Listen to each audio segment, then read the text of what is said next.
என்னது சொல்லாம கொல்லாம வீடு புக் பண்ணிட்டியா? பணம் சம்பாதிக்கிறோங்கிற திமிர் இல்லப்பா, சந்தோஷம். உங்க 2 பேருக்காக என்னால முடிஞ்ச ஒரு சின்ன விஷயம். எங்களுக்கா?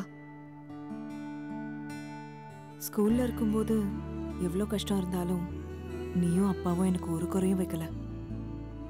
MBA வர என்னை நல்ல காலேஜில் படிக்க வச்சு என் கரியருக்கு ஒரு சப்போர்ட்டாக இருந்தீங்க.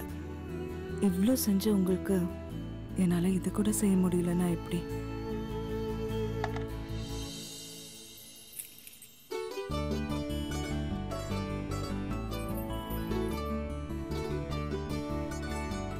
இப்போ ஹாப்பியா? உன்னை நினைச்சா ரொம்ப பெருமையா இருக்குடா கண்ணா. ஆஹா.